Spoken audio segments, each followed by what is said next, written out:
মানহানির অভিযোগ এনে আইনি পদক্ষেপ ঘোষণা দিয়েছেন ঝিনাইদহের মহেশপুর উপজেলার বৈষম্য বিরোধী ছাত্র আন্দোলনের সাবেক সমন্বয়ক হামিদুর রহমান রানা। সকালে মহেশপুরে আদর্শ প্রেস ক্লাবের সংবাদ সম্মেলনে তিনি এই ঘোষণা দেন। এ সময় রানা অভিযোগ করেন, তার বিরুদ্ধে আনা অভিযোগ প্রমাণিত হলে তিনি বাংলাদেশের সর্বোচ্চ শাস্তি মাথা পেতে নিতে প্রস্তুত। একই সঙ্গে কেউ প্রমাণ দিতে পারলে পুরস্কৃত করা হবে।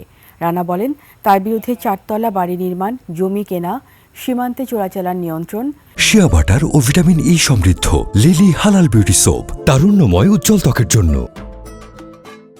সরকারি প্রকল্প থেকে কমিশন গ্রহণ, সরকারি কর্মকর্তাকে ভয়ভীতি দেখানো, এসব অভিযোগের কোনো ভিত্তি নেই।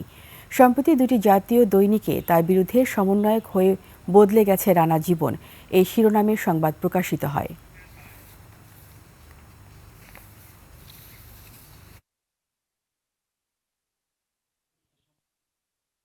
গত মাসের 29 জুলাই 2025 দৈনিক কালের কণ্ঠ, বাংলাদেশ প্রতিদিন, বাংলাদেশ টাইমস যে মিথ্যা সংবাদ প্রচার করেছে সেটা সম্পূর্ণ মিথ্যা, ভিত্তিহীন এবং উদ্দেশ্য প্রণোদিত, মানহানিকর। আমি এই সংবাদ সম্মেলনের মাধ্যমে আমার ব্যক্তিগত, পারিবারিক, সামাজিক মান ক্ষুণ্ণ করা হয়েছে। আমি এটার বিরুদ্ধে তীব্র নিন্দা এবং প্রতিবাদ জানাচ্ছি।